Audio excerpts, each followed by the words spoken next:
நேயர்களுக்கு என் அன்பான வணக்கம். நான் உங்கள் அட்சய லக்ன பத்ததி ஜோதிடர் மோனிகா ராஜ்கமல். இன்னைக்கு இந்த வீடியோ பதிவில் நம்ம பார்க்க இருக்கிற தகவலானது வருகின்ற 2024ஆம் ஆண்டுக்கான புத்தாண்டு ராசி பலன் தான் பார்த்துட்டு இருக்கோம். இந்த வீடியோவில் துலா ராசி, அதாவது ஏஎல்பி லக்னம் துலாமா போயிட்டு இருக்கவங்களுக்கு, அடுத்து துலா ராசி ஏஎல்பி ஏஆர்பியா போறவங்களுக்கு எப்படிப்பட்ட பலன் கொடுக்க போகுதுன்னு பார்ப்போம். இந்த 2023ஆம் ஆண்டுல ஓரளவுக்கு உங்களுக்கு ராகு கேது அப்படிங்கிறது சப்போர்ட்ல இருந்தது. ஆனா இப்போ 2024ஆம் ஆண்டுல பார்த்தோம்னா இந்த துலா ராசிக்காரர்களுக்கு கேது பகவான் விரயஸ்தானத்திலும் ராகு பகவான் ருணரோக சத்ருஸ்தானத்திலும் அமர்வுல இருக்காரு. இதனால என்ன நடக்கும்னா பிரச்சனைகள் அதிகமாகும், மருத்துவ ரீதியான செலவுகளும் உங்களுக்கு அதிகரிக்கும். அதனால என்னைக்குமே ஏதாவது ஒரு வயிற்று வலினா கூட டாக்டரை கன்சல்ட் பண்ணாம மருந்து மாத்திரை நீங்க எடுத்துக்கவே கூடாது.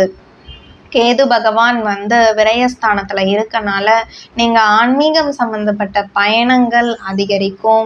ஒரு கோவிலுக்கு போகணும், அந்த பெரிய கோவில் திருப்பதி போகணும், பழனி போகணும், இந்த மாதிரி நிறைய எண்ணங்கள் மன ஓட்டங்கள் உங்களுக்கு அதிகரிச்சுட்டே இருக்கும்.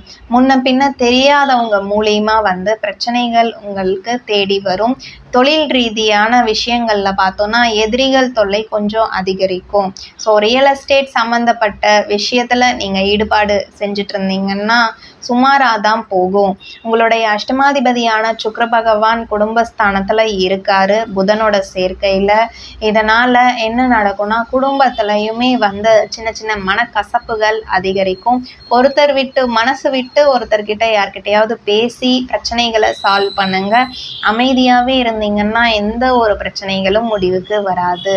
இயல் இசை நாடகம் சம்பந்தப்பட்டது, கலைத்துறை சம்பந்தப்பட்டதுல இருக்கிறீங்க, விளையாட்டுத்துறை சம்பந்தப்பட்டதுல வேலையில இருக்கீங்கன்னா கண்டிப்பா 2024ஆம் ஆண்டு வருமான நிலையெல்லாம் உயரப்போகுதுன்னு தான் சொல்லணும். ப்ரமோஷனுக்காக காத்துட்டு இருந்த டைம்லாம் முடிஞ்சது. ப்ரமோஷன் உங்களை தேடி வரும். அடுத்து உங்களுடைய குடும்பஸ்தானத்துல இந்த 9ஆம் அதிபதியான புதன் பகவான் அமர்ந்திருக்காரு. ஸோ அந்த நேரத்துல குடும்பத்துல சுபகாரியங்கள் அதிகரிக்கும்.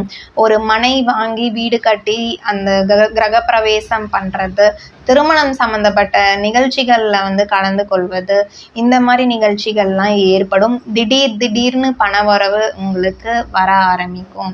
அந்த பணவரவை எப்படி செலவு செய்யறதுன்னு யோசிக்காம எப்படி சேமிக்கிறதுன்னு யோசிச்சு பார்த்தீங்கன்னா வாழ்க்கை நிம்மதியாக நகரும். அந்த அடுத்த 2024ஆம் ஆண்டில் அடுத்து உங்களுடைய முயற்சி ஸ்தானத்துல சூரியன் செவ்வாய் சேர்க்கை ஏற்பட்டிருக்கு. வருமான முன்னேற்றத்துக்காக என்ன முயற்சி செய்யலாம், இந்த மாதிரி சிந்தனைகள்லாம் உங்களுக்கு அதிகரிக்கும். அதே போல வேலை மாற்றம் செய்யலாமா, இந்த மாதிரியும் உங்களுக்கு தோன்றும். உங்களுடைய வேலை சம்பந்தப்பட்ட விஷயத்துல சந்திர பகவான் 10ஆம் அதிபதியாக வராரு. அவரு லாபஸ்தானத்துல இருக்காரு. வேலை மாற்றமும் உங்களுக்கு ஏற்படும். வருமானம் சம்மந்தப்பட்ட ஸ்தானத்துல அஷ்டமாதிபதி உட்கார்ந்துருக்கனால கண்டிப்பா உங்களுக்கு வெளிநாட்டு வேலை மிகச்சிறப்பான யோகத்தை ஏற்படுத்தி கொடுக்கும். வெளிநாட்டுக்கு போகணும்னு எண்ணம் இருந்தீங்கன்னா அந்த எண்ணம் அடுத்த 2024ஆம் ஆண்டுல நிறைவேறிடும்.